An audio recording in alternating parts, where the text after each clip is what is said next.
Hello बच्चों, कैसे हैं आप सब। उम्मीद है अच्छे होंगे। चलो, हमारे पिछले 2 दिन से लेक्चर नहीं मिल पा रहे आप सबको, है ना। तो आप सबको पता है उसका कारण क्या हो सकता है। तो उसका कारण है स्वतंत्रता दिवस, है ना। हम लोग यहाँ पे स्वतंत्रता दिवस अपने यहाँ पे बहुत धूमधाम से मनाते हैं, तो जिस कारण से हम लोग ज्यादा ही बिजी थे, है ना। तो उस कारण से आपको क्या हुआ, लेक्चर नहीं मिल पाए। लेकिन उम्मीद करेंगे कि आगे लेक्चर आपको प्रॉपर मिलते रहें, है ना। तो आप लोग ऐसा ही सपोर्ट करते रहिए। चलो देखते हैं अपने आज के टॉपिक पे आते हैं। तो हम अपने आज के टॉपिक पे आने से पहले आपको कुछ रिवीजन करवाना चाहते हैं। पहले का मतलब 2 दिन हो चुका है ना, और 2 दिन में आप कुछ ना कुछ तो भूल ही गए होंगे, थोड़ा बहुत तो भूल ही गए होंगे ना, क्योंकि आपने रिवीजन तो किया नहीं होगा। चलो, तो पीछे के लेक्चर में हमने लास्ट लेक्चर में क्या पढ़ा था। हमने पढ़ा था SN1 और E1 दोनों अभिक्रियाओं में अंतर पता था।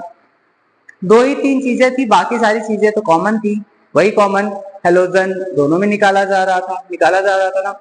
और दोनों अभिक्रियाएं 2 पदों में हो रही थी, ये भी था। दोनों में क्या हो रहा था, कार्बन आयन का निर्माण हो रहा था ना। हम जो हमारा अभी टॉपिक चल रहा है ना, वो है E1 है विलोपन अभिक्रियाएं। तो आज भी हम उसी टॉपिक पे ही बात करेंगे, उसी टॉपिक पे चर्चा करेंगे। SN1 और विलोपन अभिक्रियाएं E1 में अंतर हमने देखा था क्या होता है। आज के टॉपिक में हम देखेंगे कि जो E1 अभिक्रियाएं हैं क्या है, जो E1 अभिक्रियाएं हैं उससे कुछ महत्वपूर्ण मतलब उससे रिलेटेड क्या है, बहुत महत्वपूर्ण कुछ तथ्य हैं। तथ्य मतलब फैक्ट। तो महत्वपूर्ण फैक्ट क्या है वो आज हम पढ़ेंगे, ठीक है ना, क्योंकि इंपॉर्टेंट है, बहुत इंपॉर्टेंट है। क्वेश्चन इससे रिलेटेड आपसे पूछेगा एग्जाम में, ठीक है।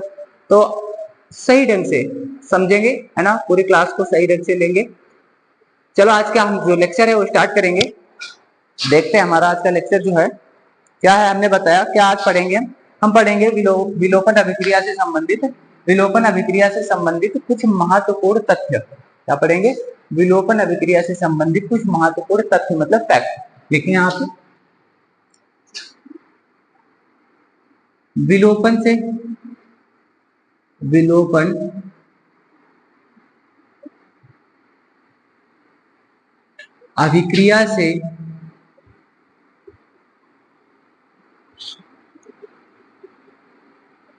संबंधित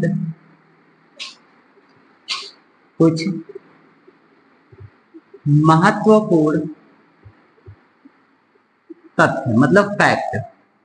चलो देखो, विलोपन अभिक्रिया जो होती है उससे मतलब जो फैक्ट क्या है, उसके किस प्रकार से विलोपन अभिक्रिया को बनाएंगे और उसमें कुछ महत्वपूर्ण फैक्ट क्या हो सकते हैं उनके बारे में देखते हैं। तो देखो, सबसे पहले विलोपन अभिक्रिया में क्या हो रहा था, आप सबको पता है। सबसे पहले विलोपन अभिक्रिया में हेलोजन बाहर निकाला जा रहा था। पहले स्टेप में यही था, पहले पद में यही था, किसी भी हेलोजन को बाहर निकाल देना था ना। लेकिन अब हेलोजन की बात करते हैं, कौन सा हेलोजन किस अवस्था में बाहर निकल सकता है, मतलब किस हेलोजन की क्रियाशीलता कितनी होगी, किस हेलोजन को कितनी ज्यादा ऊर्जा की आवश्यकता होगी निकलने के लिए, है ना। क्रियाशीलता के आधार पर हम देख लेंगे विलोपन अभिक्रिया में जो हेलोजन बाहर निकल रहे थे किस प्रकार से निकल रहे। देखिए, ठीक है, देखो सबसे पहले जो हमारा हेलोजन था वो किसी एल्किल समूह से जुड़ा था। हेलोजन किससे जुड़ा था, एल्किल समूह से। तो एल्किल समूह से हमारा हेलोजन जुड़ गया। देखो, एल्किल समूह को हम आर से दिखाते थे, ठीक है।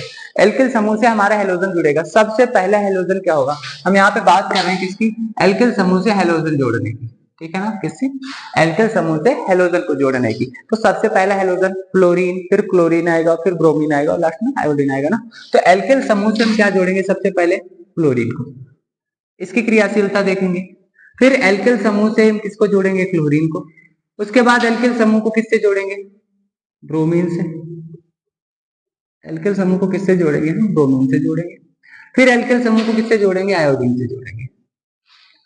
ठीक है ना, ठीक है ना, बात क्लियर है, ठीक है। अब इसमें देखो हम जोड़ेंगे क्या, जोड़ रहे थे विलोपन अभिक्रिया में क्या कर रहे थे, विलोपन अभिक्रिया में हम किसी भी एल्किल समूह से किसको जोड़ रहे थे, एक्स को, मतलब हेलोजन को, और फिर वही पहले स्टेप में हेलोजन बाहर निकाला जा रहा था, फिर हाइड्रोजन निकाला जा रहा था ना, तो हमारा जो हेलोजन था वो जुड़ा था एल्किल समूह से, जुड़ा था ना विलोपन। ठीक है, उसी की बात कर रहे हैं, देखो उसी की बात कर रहे हैं। अब इसमें क्रियाशीलता कैसी होगी, मतलब किस हेलोजन को कितनी जल्दी बाहर निकाला जा सकता है और किसको देर में, है ना, कैसे पहचानेंगे। देखो देखो एल्किल समूह है, इसके पास एल्किल समूह तो इसके बीच में क्या होता है, सिंगल बॉन्ड का साझा है ना, दोनों के बीच में एकल बंध, मतलब एक एक इलेक्ट्रॉन का साझा हुआ ना। ठीक है, देखो अगर एक एक इलेक्ट्रॉन का साझा हुआ है, फ्लोरीन के बाहरी कक्षक में इलेक्ट्रॉन 7 ही होते हैं ना, 7 ही होते हैं फ्लोरीन के बाहरी कक्षक में इलेक्ट्रॉन होते हैं। ठीक है, होते हैं, लेकिन फ्लोरीन के पास कक्षाएं कितनी होती हैं, 2 होती हैं, पहली में 2 और दूसरी में 7, 9 नंबर पे होता है ना फ्लोरीन। देखो यहाँ पे देख लेते हैं, जो फ्लोरीन है वो होता है भैया 9 नंबर, मतलब फ्लोरीन के पास कितने इलेक्ट्रॉन होते हैं, 9 होते हैं, और पहली में तो 2 हो गए और दूसरी में कितने भैया, 7। हेलोजन की बाहरी कक्षक में 7 ही इलेक्ट्रॉन होते हैं, देखो पहली में 2 और दूसरी में 7, मतलब एक की आवश्यकता है। ठीक है, सिंगल बॉन्ड इसने बनाया, सीधी सी बात है। ठीक है, लेकिन हम क्या देखते हैं, किसकी अपेक्षा, क्लोरीन की अपेक्षा। क्लोरीन की बात हमने की, 2 ही कक्षक है क्लोरीन के पास, लेकिन क्लोरीन के पास क्या होगा, क्लोरीन के पास तो भैया 17 इलेक्ट्रॉन्स है, पहली में 2, दूसरी में 8 होंगे ना, और तीसरी में 7। देखो इसकी बाहरी कक्षक में इलेक्ट्रॉन कितने, 7। ध्यान से देखो किस तत्व के पास कितनी कक्षाएं उपलब्ध हैं, इसके पास 2, इसके पास 3, और उसके बाद ब्रोमीन आएगा उसके पास 4 होंगी, और फिर आयोडीन आएगा उसके पास 5 होंगे ना। तो मतलब कक्षाएं बढ़ती जा रही ना, हर एक तत्व की जो हेलोजन है, हर एक हेलोजन की कक्षाएं क्या हो रही, बढ़ती जा रही ना। देखो एल्किल समूह ये था ना, यही एल्किल समूह सिंगल बॉन्ड से जुड़ा था। अब ध्यान से देखो, यही एल्किल समूह यहां पे क्या करेगा, इसके साथ एक इलेक्ट्रॉन का साझा करेगा, मतलब पास में किसी भी ये मान लिया था हमारा एल्किल समूह, इसके पास तत्व था और यहां से इसको इलेक्ट्रॉन लेना था, ले सकता। ठीक है ना, यहां पे एल्किल समूह था। अब क्या है, जो इसकी कक्षा बहुत बड़ी सी है, क्या है, कक्षा बहुत बड़ी सी। अब कक्षा बहुत बड़ी सी, बाहरी कक्षा देखो, इसकी अपेक्षा ये बाहरी वाली कक्षा, क्योंकि तीसरी है ना, बड़ी होगी ना, इसकी अपेक्षा ये बड़ी होगी ना, क्योंकि ये इसमें 2 ही कक्षा है, इसमें 3, तो दूसरी से बड़ी होगी ना, तीसरी कक्षा होगी ना। तो यहाँ पे क्या होगा कि इस एल्किल समूह को कोई भी इलेक्ट्रॉन इससे क्या हो सकता है, दूर से लेना पड़ सकता है इसकी अपेक्षा। मतलब 2 कक्षाओं में क्या था, उससे इलेक्ट्रॉन पास में ले सकता था, लेकिन 3 कक्षाओं में क्या होगा, 3 कक्षाओं में क्या होगा कि इलेक्ट्रॉन एल्किल समूह को कुछ दूरी से लेना हो सकता है ना, क्योंकि कक्षा क्या है, बड़ी, कक्षा क्या है, बड़ी है। ब्रोमीन में भी सेम ऐसे कक्षाएं वहां पे और ज्यादा हो जाएंगी, 4 कक्षाएं। कोई भी इलेक्ट्रॉन का साझा तो बाहरी कक्षक से ही करेगा ना, तो वहां पे और बड़ी कक्षा, तो एल्किल समूह को और ज्यादा दूरी से क्या हो सकता है, इलेक्ट्रॉन लेना पड़ सकता है, और आयोडीन में सबसे ज्यादा दूरी से इलेक्ट्रॉन लेना पड़ सकता है। बताया ना, देखो कैसे समझेंगे। ये एल्किल समूह, और यहाँ पे फ्लोरीन मान लिया, ये क्या है, फ्लोरीन की बाहरी कक्षा ये थी, क्या हो सकता है, क्योंकि इसके पास 2 ही कक्षाएं थी, तो दूसरी कक्षा में ज्यादा दूरी से इलेक्ट्रॉन नहीं लेना पड़ रहा था। क्लोरीन के पास क्या था, एल्किल समूह के पास यही इलेक्ट्रॉन, ठीक, क्लोरीन के पास थोड़ी सी बड़ी और कक्षा, क्योंकि इसके पास 3 कक्षाएं, 3 है, तो थोड़ी और दूरी से इलेक्ट्रॉन लेना पड़ सकता है। ठीक है भैया, दिखा दिया। एल्किल समूह के पास तो वही इलेक्ट्रॉन पास में, ब्रोमीन के पास और बड़ी कक्षा, क्योंकि 4 कक्षाएं हैं ब्रोमीन के पास, मतलब और दूरी से इलेक्ट्रॉन लेना पड़ सकता है। सेम इसी प्रकार आयोडीन के पास सबसे बड़ी कक्षा, है ना, तो ये क्या होगा, सबसे बड़ी कक्षा, मतलब इससे और दूरी से इलेक्ट्रॉन लेना पड़ सकता है। अब ध्यान दो, अगर कोई वस्तु किसी एक चुंबक है ना, चुंबक को अगर आप पास में रखोगे, 2 चुंबकों को क्या करोगे, पास में रखोगे, तो उनके बीच में जो बल लगेगा ना, ज्यादा होगा, एक दूसरे को अपनी तरफ जल्दी से खींचेगी या नहीं खींचेगी। तो क्या होता है, अब एक दूसरे को अपने पास में ज्यादा मजबूती से पकड़ के रखेगी। ये देखो, ये वाला इलेक्ट्रॉन इस इलेक्ट्रॉन को मजबूती से पकड़ लेगा, क्योंकि उसके पास में मजबूत है ना, तो भैया ये ज्यादा मजबूत, उससे कम मजबूत ये रहेगा। क्यों, क्योंकि ये क्या है, इसकी अपेक्षा ज्यादा दूरी पर स्थित है। इसकी अपेक्षा क्या है, ये वाला जो क्लोरीन वाला इलेक्ट्रॉन है ना, ये ज्यादा दूरी पर स्थित है, तो अब इसकी अपेक्षा ये कमजोर होगा, बॉन्ड ये वाला मजबूत होगा, क्योंकि पास है, ज्यादा मजबूती से पकड़ रखा है इसने। ये वाला बॉन्ड क्या होगा, इसकी अपेक्षा ये वाला बॉन्ड कमजोर होगा। क्यों? क्योंकि इसकी अपेक्षा ये क्या है, थोड़ी ज्यादा दूरी पर स्थित है, तो इसकी अपेक्षा है तो कमजोर होगा। हम ये नहीं कह रहे कि सबसे कमजोर होगा, लेकिन इसकी अपेक्षा ये वाला बॉन्ड कमजोर होगा। क्यों? क्योंकि ये ज्यादा दूरी पर स्थित है फ्लोरीन की अपेक्षा। बात क्लियर है? ठीक है। इसकी अपेक्षा ये वाला बॉन्ड कमजोर होगा। क्यों? क्योंकि इससे ये भी क्या है, ज्यादा दूरी पर स्थित है ना। और इसकी अपेक्षा ये वाला बॉन्ड क्या होगा, कमजोर होगा।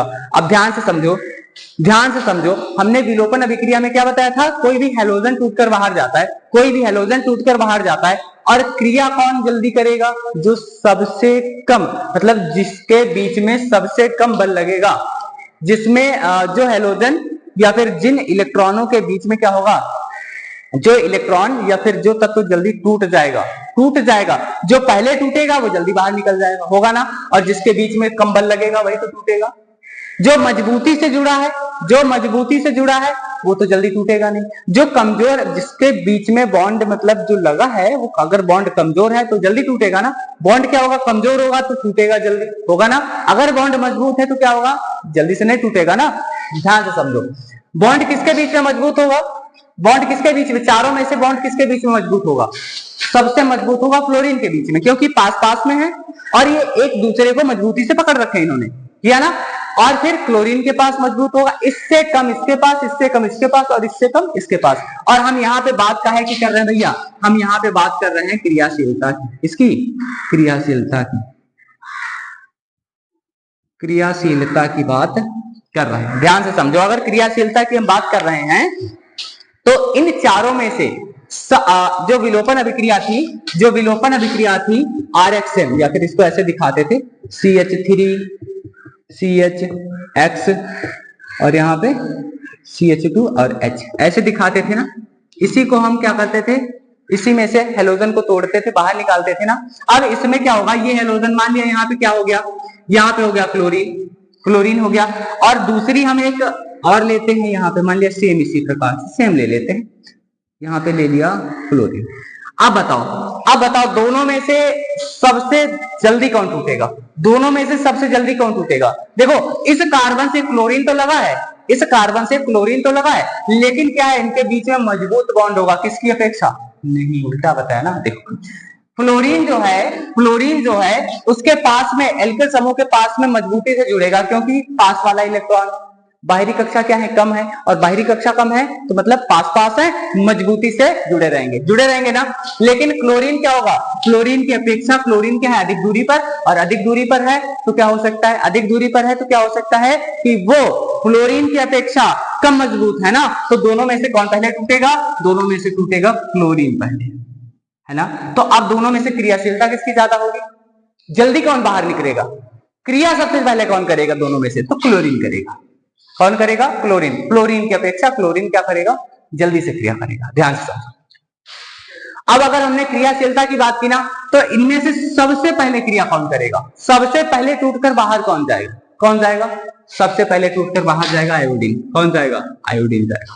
क्यों, क्योंकि इसकी बाहरी कक्षक में इलेक्ट्रॉन, सबसे बड़ी कक्षा है बाहरी वाली, इनकी अपेक्षा सबसे बड़ी कक्षा है ना आयोडीन की बाहरी वाली, और दूर से इलेक्ट्रॉन लेना पड़ रहा है, तो क्या होगा, इनके बीच में बल कम लगेगा ना, आसानी से टूट सकता है ना। तो सबसे पहले जब टूट जाएगा तो इसके, यही तो सबसे पहले क्रिया करेगा ना, बाहर निकल जाएगा।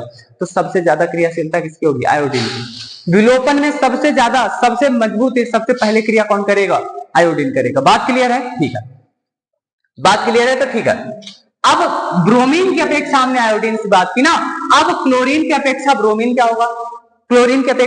क्या होगा, कम, अधिक क्रियाशील होगा। क्यों, क्योंकि इसकी बाहरी कक्षाएं क्या है, ज्यादा, किसकी अपेक्षा, क्लोरीन की अपेक्षा। अब ब्रोमीन की बाहरी कक्षाएं क्या है, ज्यादा, और क्लोरीन के पास तीन ही कक्षाएं हैं, देखो 1 2 3, और ब्रोमीन के पास क्या है, 4, है ना। तो क्या होगा, अब इसके पास ये ज्यादा दूरी पर स्थित है, ये कम दूरी पर स्थित है, ज्यादा दूरी वाला ही टूटता है, हमने बताया, क्योंकि उसके बीच में क्या होता है, बॉन्ड जो होता है कमजोर होता है। ये भी क्या होगा, इसकी क्रियाशीलता ज्यादा होगी, किसकी, क्लोरीन की अपेक्षा ब्रोमीन की, और फ्लोरीन की अपेक्षा क्लोरीन की क्रियाशीलता ज्यादा होगी। विलोपन अभिक्रिया में जो हमने ये विलोपन अभिक्रिया करवाई थी ना, इसी में सबसे पहले हेलोजन टूट रहा था, बाद में दूसरे पद में हाइड्रोजन टूट रहा था। और कौन सा हेलोजन सबसे पहले टूटेगा, ये भी हमने बता दिया।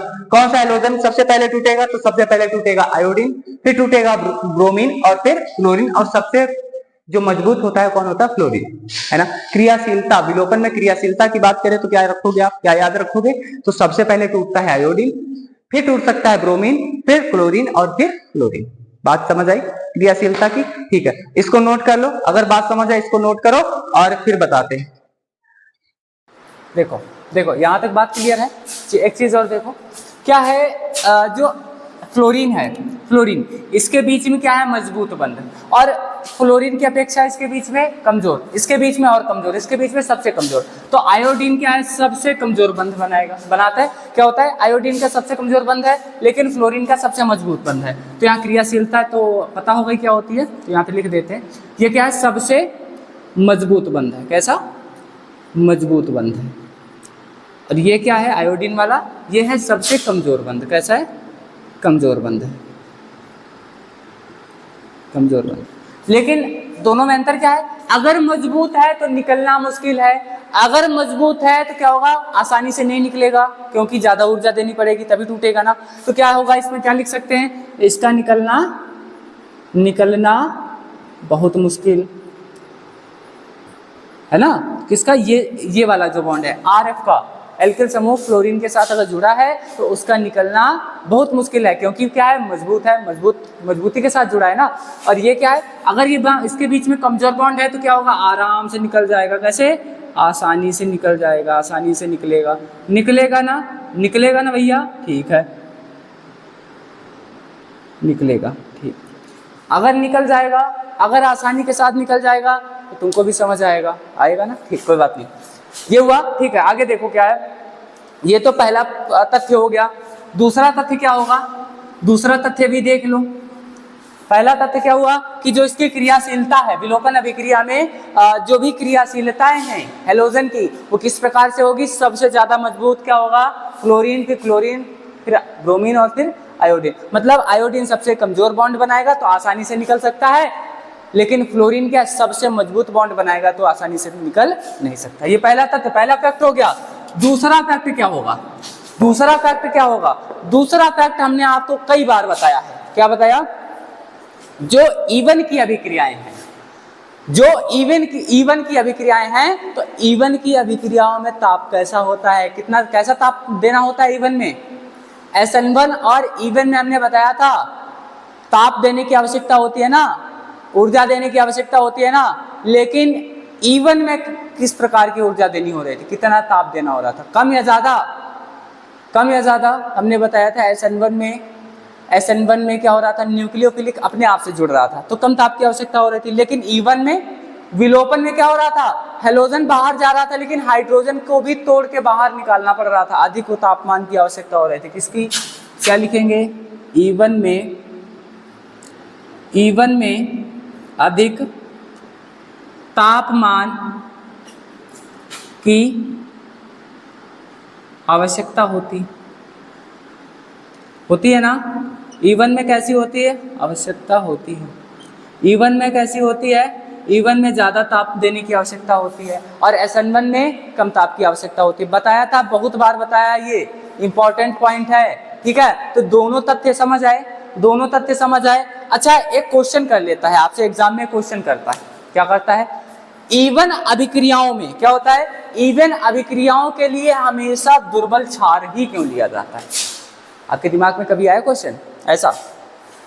हमने पिछले लेक्चर में पढ़ाया था कि दुर्बल क्षार की आवश्यकता होती है, CH3OH लिया था, दुर्बल क्षार लिया था ना। लेकिन आपके दिमाग में ऐसा क्वेश्चन आया ही नहीं, आपने कभी कमेंट करके हमसे पूछे नहीं कि सर जी जो इवन अभिक्रियाएं थी उसमें हमेशा दुर्बल क्षार की आवश्यकता क्यों होती, प्रबल क्षार क्यों नहीं ले सकते?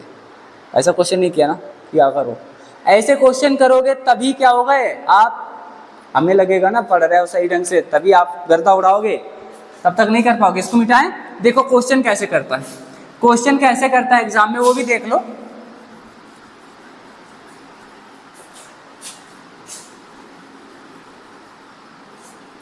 बबुआ इसे समझ कुछ ना आई है जब तक सही ढंग से पढ़ी हो नहीं, पूरे लेक्चर नहीं ले हो। चलो देखो, एक क्वेश्चन हमने अभी बताया, क्या बताया? इवन के लिए, जो इवन की अभिक्रियाएं हो रही थी, इवन के लिए हमेशा, या फिर हमेशा लिख सकते हैं, इवन के लिए हमेशा दुर्बल क्षार, दुर्बल क्षार। और कौन सा लिया था? CH3OH लिया था। की आवश्यकता क्यों होती है? कि आवश्यकता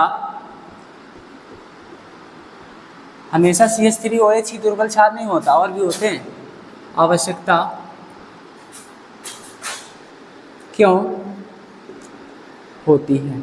इसका मतलब है, इस क्वेश्चन का मतलब है कि भैया अगर हम दुर्बल ही क्षार क्यों लेते हैं, प्रबल क्षार क्यों नहीं ले सकते? हम बताते हैं ना प्रबल क्षार क्यों नहीं ले सकते। दुर्बल क्षार से ईवन की अभिक्रियाओं में क्या हो रहा था? दुर्बल क्षार ले रहे थे, तो दुर्बल क्षार की उपस्थिति में ईवन की अभिक्रियाएं क्या कर रही थी? पहले तो हैलोजन निकाल रही थी, क्रियाविधि मतलब आराम आराम से काम कर रही थी।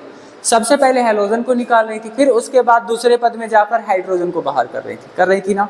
यही हो रहा था ईवन में, ठीक है। अगर ईवन में यही हो रहा था तो इसकी तो क्रियाविधि आपको पता है, दुर्बल क्षार की पता है ना। प्रबल अम्ल क्यों नहीं ले सकते? क्या आपको पता है प्रबल अम्ल हम क्यों नहीं ले सकते? तो उसका फैक्ट जिसको भी पता है पहले कमेंट करो फिर बताओ, पहले कमेंट करो फिर बताओ। अगर उसका फैक्ट पता है तो, नहीं पता है तो हम बताते हैं। ये तो होगी बात दुर्बल क्षार की। मान लिया प्रबल क्षार ले सकते हैं, क्या ले सकते हैं? अच्छा ठीक है, यहाँ पे हमने NaOH ले लिया। ये क्या है?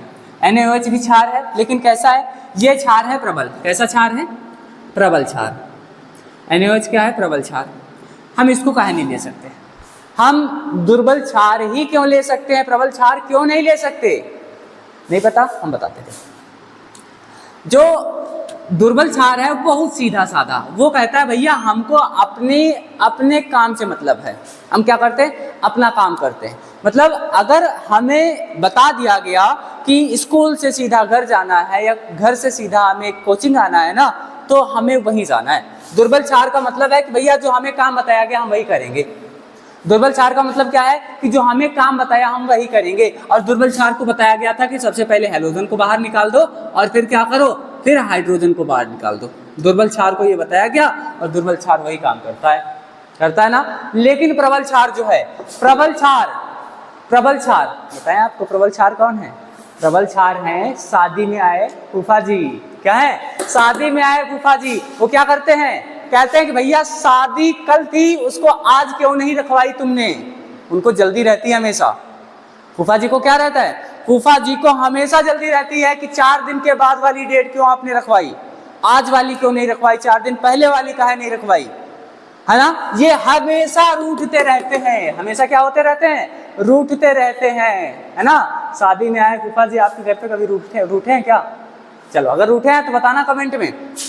फिलहाल के लिए जो प्रबल क्षार होता है वो क्या होता है? वो अपनी मनमानी करता है। क्या करता है? मनमानी करता है, अपने हिसाब से कार्य करता है। और ये क्या करता है इस स्थिति में? अगर हम क्या करें, ईवन में प्रबल क्षार ले आए तो क्या करेगा? ये अपनी मनमानी करेगा और सबसे पहले कहेगा भैया नहीं, हम हाइड्रोजन को निकाल देंगे। क्या कहेगा? कहेगा नहीं, हम भैया हैलोजन वेलोजन का इंतजार नहीं करेंगे और हाइड्रोजन को बाहर कर देंगे पहले।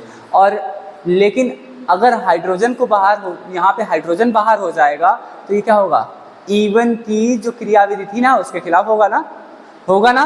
सबसे पहले बोला गया हाइड्रोजन हैलोजन निकलेगा, फिर हाइड्रोजन निकलेगा। ऐसी प्रकार की क्रियाविधि है ईवन की, है ना। लेकिन जो प्रबल क्षार है वो कहेगा हम भैया किसी का इंतजार नहीं करेंगे, हम किसी का इंतजार नहीं करेंगे। फूफा जी होते हैं, कहेंगे हम 4 दिन वाली डेट का इंतजार नहीं करेंगे, हम तो आज ही शादी में जाएंगे। होता है ऐसा, ठीक है। तो ये क्या करता है? प्रबल क्षार हाइड्रोजन को बाहर निकाल देता है सबसे पहले, और हैलोजन को निकालता है तो बाद में निकाल देता है, नहीं तो नहीं निकालता है, ठीक है। तो क्या होता है? ये सबसे पहले हाइड्रोजन को बाहर निकाल देता है, जो कि ईवन की क्रियाविधि के बिल्कुल खिलाफ है ना। तो बात समझ आई? क्वेश्चन यही था कि ईवन के लिए हमेशा दुर्बल क्षार क्यों लेते हैं, प्रबल क्षार क्यों नहीं लेते? प्रबल क्षार इसी वजह से नहीं लेते हैं कि जो प्रबल क्षार होगा वो सबसे पहले हाइड्रोजन को निकाल देगा, और जो हाइड्रोजन को अगर किसी प्रबल क्षार ने सबसे पहले निकाल दिया तो क्या होगा? वो ईवन की क्रियाविधि के बिल्कुल खिलाफ होगा ना। क्योंकि ईवन की क्रियाविधि क्या कहती है कि सबसे पहले हैलोजन निकाला जाए और फिर बाद में हाइड्रोजन निकाला जाए, है ना। तो इसी वजह से क्या करते हैं? हम प्रबल क्षार को नहीं लेते। यहाँ पे लिख सकते हैं हम, चलो लिख लो, यहाँ पे लिख सकते हैं तो लिखे। देखो क्या लिखेंगे प्रबल क्षार NaOH जो है, प्रबल क्षार जो NaOH है, यहाँ पे लिख सकते हैं प्रबल क्षार NaOH, ये लिया था प्रबल क्षार, ठीक है। प्रबल क्षार जो है NaOH जो है वो क्या करता है, हैलोजन के निकलने का इंतजार नहीं करता। हमने अभी बताया था जो प्रबल क्षार है वो क्या करता है, हैलोजन को बाहर निकालने का इंतजार नहीं करता, वो क्या करता है, हाइड्रोजन को पहले निकाल देता है ना। तो क्या लिखेंगे, जो प्रबल क्षार है वो हैलोजन के निकालने का इंतजार नहीं करता। हैलोजन को ऐसे लिख लें, ठीक है, X माइनस को निकलने का इंतजार नहीं करता। प्रबल क्षार NaOH में से इससे X के निकलने का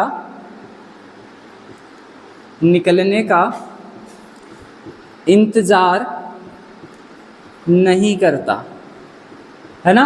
और अगर X के निकलने के इंतजार नहीं करेगा तो किसी को तो निकालेगा, तो हाइड्रोजन को निकाल देता है। किसको निकाल देता है, हाइड्रोजन को निकाल देता है। तो क्या लिखेंगे, ये सबसे पहले H+ को निकाल देता है, H+ को निकाल देता है। और हमने बताया था अगर H+ पहले निकल जाएगा तो क्या होगा, E1 की प्रकृति के बिल्कुल ही खिलाफ होगा ना। अतः यह E1 की प्रकृति के खिलाफ है, इसे लिख सकते हैं, खिलाफ है, ऐसे लिख सकते हैं। देखो क्वेश्चन आपसे एग्जाम में करेगा कि E1 की जो क्रियाविधि है या E1 की अभिक्रिया के लिए हमेशा दुर्बल क्षार क्यों लेते हैं, प्रबल क्षार क्यों नहीं लेते हैं। तो क्या लिखोगे, प्रबल क्षार सबसे पहले हैलोजन को बाहर नहीं निकालता, वो क्या करता है कि हाइड्रोजन को ही बाहर निकाल देता है। और हाइड्रोजन को अगर पहले बाहर निकाल दिया जाएगा तो क्या होगा, वो E1 की प्रकृति के खिलाफ होगा। क्यों, क्योंकि E1 की प्रकृति कहती है कि सबसे पहले हैलोजन को बाहर निकालो और फिर हाइड्रोजन को निकालो। बात क्लियर है। इस क्वेश्चन को अगर नोट करना चाहो तो नोट कर लो फिर बताएं और आगे कुछ। चलो देखो यहां तक बात क्लियर है। चलो अब देखते हैं आगे एक और क्वेश्चन कर लेते हैं। आगे हम एक और क्वेश्चन करते हैं, इंपॉर्टेंट है, बहुत ज़्यादा इंपॉर्टेंट नहीं, बहुत ज़्यादा इंपॉर्टेंट, इसको आप ध्यान से समझो। वैसे तो हम इंपॉर्टेंट क्वेश्चन ही बताते हैं आपको, जो इंपॉर्टेंट होते हैं ज़्यादा, और कभी कभी तो इंपॉर्टेंट बहुत ज़्यादा नहीं फिर भी बता देते हैं, क्योंकि एग्जाम में तो पता नहीं क्या पूछ सकता है ना। कोई बात नहीं। देखो अब ये वाला जो क्वेश्चन है मोस्ट इंपॉर्टेंट है, देखो यहाँ पे लिख देते हैं, very most important, very most important question है।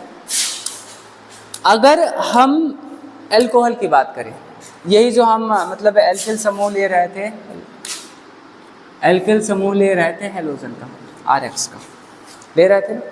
चलो ये हम एक स्ट्रक्चर लेते हैं, कार्बन के साथ सिंगल बॉन्ड, फिर CH2 जोड़ लिया, फिर Br जोड़ लिया, है ना। कार्बन सिंगल बॉन्ड, CH2 जोड़ लिया और Br जोड़ लिया। देखो दोनों के दोनों जो क्वेश्चंस हैं या दोनों की दोनों जो हमारे स्ट्रक्चर दिखाई दे रहा है बिल्कुल सेम है। कोई परिवर्तन दिखाई दे रहा है इसमें, कोई परिवर्तन दिखाई दे रहा क्या, नहीं दिखाई दे रहा ना कोई परिवर्तन। अगर कोई परिवर्तन नहीं दिखाई दे रहा तो इन दोनों क्वेश्चन को हम करेंगे कैसे। अगर कोई परिवर्तन नहीं दिखाई दे रहा तो इन दोनों क्वेश्चंस को हम करेंगे कैसे पहचानेंगे, इसमें करना क्या है। तो उसको पहचानने के लिए हमने बताया था, या तो उसका नाम दिया हो, क्या करना है, ताप दिया हो यहाँ पे कि अधिक ताप की आवश्यकता है या कम ताप की आवश्यकता है, या फिर क्षार दिया हो, कैसा क्षार है यहाँ पे, दुर्बल है प्रबल है, तो आप पहचान सकते हो, तब आप कर सकते हो ना रिएक्शन को। ऐसे नहीं कर सकते ना।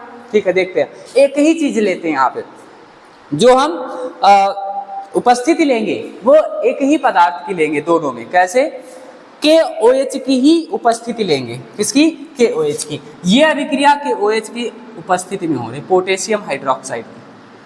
दोनों अभिक्रियाएं क्या हो रही, पोटेशियम हाइड्रोक्साइड की उपस्थिति में। और दोनों में जो प्राप्त होने वाला उत्पाद है ना वो अलग अलग होगा। अब कहोगे सर जी यहाँ पे तो आपने अभिकारक दोनों सेम लिए थे ना। जाओ हमने मतलब रिएक्शन करवाई वो भी KOH की उपस्थिति में, दोनों में। तो जो प्राप्त होने वाला उत्पाद है वो अलग कैसे अलग, देखो कैसे अलग होगा, हम बताते हैं। पहला जो KOH लिया वो हमने लिया था एक्वस वाला, मतलब पानी वाला, पानी में घुलनशील, मतलब पानी में जो घुला हुआ था KOH। ठीक है ना। जो पानी में घुला हुआ पोटेशियम हाइड्रोक्साइड वो लिया, पोटेशियम हाइड्रोक्साइड क्या लिया, एक्वस वाला, जो कि पानी में घुला था उसकी उपस्थिति ली। और जो दूसरा KOH लिया वो कैसा लिया, एल्कोहलिक। कैसा लिया, एल्कोहलिक। एल्कोहलिक लिया मतलब कैसा, जो आप दारू होती है ना, जो शराब होती है उसमें शराब मतलब मिला दी जाए, या फिर जो एल्कोहलिक KOH है उसकी उपस्थिति लेते हैं। दोनों में क्या करते हैं, अंतर कितना है, उपस्थित KOH की ही है, लेकिन पहले वाले KOH में क्या दिखाई दे रहा, एक्वस पानी, और दूसरे में एल्कोहल, है ना। बस इतना सा ही अंतर है। और दोनों में अंतर अगर केवल इतना सा है तो क्या करना है, प्राप्त क्या होगा, यहाँ पे जो KOH है ना, वो KOH जो पानी मिला हुआ KOH है ना, वो क्या करता है, एक नाभिक रागी की तरह कार्य करता है। किसकी तरह कार्य करता है, हमने बताया था, इंपॉर्टेंट है, समझ लेना सही से। जो ये KOH पानी वाला है ना, ये पानी वाला KOH वो किसकी तरह कार्य करता है, वो कार्य करता है नाभिक रागी की तरह। किसकी तरह, नाभिक रागी की तरह। और नाभिक रागी में क्या हो रहा था भैया, नाभिक स्नेही में क्या हो रहा था, नाभिक स्नेही में हो रहा था जो न्यूक्लियोफिलिक था ना, निगेटिव चार्ज वाला, वो आकर जुड़ रहा था किसकी जगह पर, हेलोजन की जगह पर जुड़ रहा था। और ये वाला कैसा कार्य करेगा, एल्कोहल वाला KOH कैसे कार्य करेगा, एल्कोहल वाला KOH कैसा कार्य करेगा, ये कार्य करेगा एक क्षार की तरह। कैसा, एक क्षार की तरह। दोनों में बस इतना ही अंतर है, याद रखना। जो पानी वाला KOH है वो किसकी तरह कार्य करेगा, नाभिक रागी की तरह, मतलब न्यूक्लियोफिलिक की तरह कार्य करेगा। और जो दूसरा है एल्कोहलिक KOH, ये किसकी तरह कार्य करेगा, ये एक क्षार की तरह कार्य करेगा। क्षार में क्या हो रहा था, दुर्बल क्षार में क्या हो रहा था कि हाइड्रोजन टूटकर बाहर जा रहा था ना। दुर्बल प्रबल में दोनों में हो रहा था कि हाइड्रोजन टूटकर बाहर जा रहा था। और अगर हाइड्रोजन टूटकर यहाँ से हेलोजन टूटकर बाहर जाएगा, हेलोजन टूटकर बाहर जा रहा था। अगर हेलोजन टूटकर बाहर जाएगा तो इसका एक जो इलेक्ट्रॉन होगा, यहाँ से बॉन्ड टूटेगा ना, और अगर बॉन्ड टूटेगा इसका एक इलेक्ट्रॉन फ्री होगा। और क्षार की तरह कार्य करने, पहली स्थिति में तो क्या हो रहा था, हेलोजन बाहर जा रहा था, दूसरी स्थिति में हाइड्रोजन भी बाहर जा रहा था ना। अब पहली स्थिति में अगर हेलोजन बाहर गया, क्षार की उपस्थिति में जो अभिक्रिया करवा रहे थे, वही दुर्बल क्षार की उपस्थिति में क्या हो रहा था, पहली स्थिति में पहले पद में कोई भी हेलोजन बाहर जा रहा था और दूसरे पद में हाइड्रोजन बाहर जा रहा था। और इसके पास एक इलेक्ट्रॉन तब फ्री हो जाएगा, ये बॉन्ड टूटेगा और ये बॉन्ड टूटेगा तो इसके पास एक इलेक्ट्रॉन फ्री हो जाएगा ना। इसमें क्या होगा, नाभिक रागी की तरह कार्य करता है कौन, KOH। तो अगर ये OH नाभिक रागी की तरह कार्य करेगा तो ये ब्रोमीन टूटेगा, Br टूटेगा ना, इसकी जगह पे कौन आ जाएगा, OH आ जाएगा। बस इतना सा अंतर है। देखो क्या होगा, सेम इसी तरह कार्बन हाइड्रोजन के साथ जुड़ा है, जोड़ दिया। अगर नाभिक रागी की तरह मतलब पानी वाला KOH कार्य कर रहा है, यहाँ पे CH2 था, दे दिया गया CH2। नाभिक रागी की तरह एक न्यूक्लियोफिलिक की तरह अगर OH कार्य कर रहा है, KOH कार्य कर रहा है, तो केवल ये क्या करेगा, इस हेलोजन को उसके स्थान से विस्थापित कर देगा और खुद उसका स्थान ले लेगा। OH आकर उसकी जगह पे जुड़ जाएगा। इसमें देखो, अगर एल्कोहलिक KOH जो है वो क्षार की तरह कार्य कर रहा और दुर्बल क्षार क्या कर रहा था, सबसे पहले हेलोजन को बाहर निकाल रहा था, फिर हाइड्रोजन को बाहर निकाल रहा था। जब ये दोनों बॉन्ड टूट जाएंगे तो इस कार्बन और इस कार्बन के पास एक इलेक्ट्रॉन फ्री हो जाएगा, तो बनेगा क्या बनेगा भैया, एक हाइड्रोजन गया, डबल बॉन्ड CH2, यही तो बनेगा, यही बनेगा ना, बनेगा यही, ठीक है, यही बनेगा। और भी कुछ तो बचेगा, ब्रोमीन बाहर गया, हाइड्रोजन बाहर गया, यहाँ से हाइड्रोजन बाहर गया और यहाँ से ब्रोमीन बाहर गया, तो भैया बचेगा क्या, HBr निकल जाएगा। और क्या होगा, हमने बता ही दिया आपको, क्या बताया कि जो ये ऊपर वाला, अगर पानी वाला KOH लेयर, दोनों में अंतर, जो हमारा स्ट्रक्चर था सेम था, दोनों में सेम था। हमने उपस्थिति ली दोनों में सेम KOH की ही, है ना, एग्जाम में कई बार पूछा गया, KOH की उपस्थिति ली। सबसे पहला जो KOH लिया वो लिया पानी वाला, एक्वस वाला, और दूसरा लिया तो कौन सा, एल्कोहलिक KOH, ठीक है ना। दोनों में जब दोनों के साथ अभिक्रिया करवाई, जो पानी वाला KOH था वो कैसा कार्य कर रहा था, यहाँ पर वो कार्य कर रहा था नाभिक रागी की तरह, एक न्यूक्लियोफिलिक की तरह, जो आकर खुद हेलोजन की जगह ले रहा था। देखो ये आकर क्या हो रहा था, हेलोजन की जगह ले रहा था, आ रहा था यहाँ पे, ठीक है। इस वाले में जो एक्वस सॉरी वो अल्कोहल वाला केओस था उसमें क्या हो रहा था, वो कार्य कर रहा था एक क्षार की तरह। किसकी तरह? क्षार की तरह। वहां पर कोई भी हैलोजन टूटकर बाहर जा रहा था सबसे पहले, फिर एक हाइड्रोजन टूटकर बाहर जा रहा था, और कार्बन और कार्बन के बीच में एक एक इलेक्ट्रॉन क्या हो रहा था, बच रहा था ना, बच जा रहा था, फ्री हो जा रहा था, वो आपस में बॉन्ड बना रहे थे। तो यहाँ पे देखो क्या बॉन्ड बना रहा है ना, ये कहाँ जा रहा है, ये संतृप्तता से असंतृप्तता की ओर बढ़ रही ना, ये E1 की अभिक्रिया। प्रकृति कैसी है? प्रकृति कैसी है? E1 वाली है ना, और ये वाली प्रकृति क्या है, ये वाली प्रकृति कैसी है, ये वाली भी प्रकृति कैसी है, E1 वाली ही है। बात क्लियर है? तो इसमें क्या हो रहा है, सबसे पहले इसमें क्या हो रहा है, इसमें क्या हो रहा है, इसमें सबसे पहले हाइड्रोजन ब्रोमीन बाहर जा रहा है, हाइड्रोजन बाहर जा रहा है, और क्या बन रहा है, संतृप्त असंतृप्त बन रहा है, संतृप्तता से असंतृप्तता की ओर जा रहा है, और छोटे छोटे पदार्थ भी बच रहे हैं। तो बात क्लियर है? यहां तक क्लियर हुआ? ये क्वेश्चन बहुत इंपॉर्टेंट है, इसको आप नोट कर लीजिए, है ना, इसको आप नोट कर लीजिए। और अब हम मिलते हैं अपने नए लेक्चर में, जब तक के लिए आप इस लेक्चर को देखिए, और समझना है तो हमें कमेंट में बताइए, है ना। मिलते हैं अपनी नई क्लास में, जब तक के लिए जय हिंद।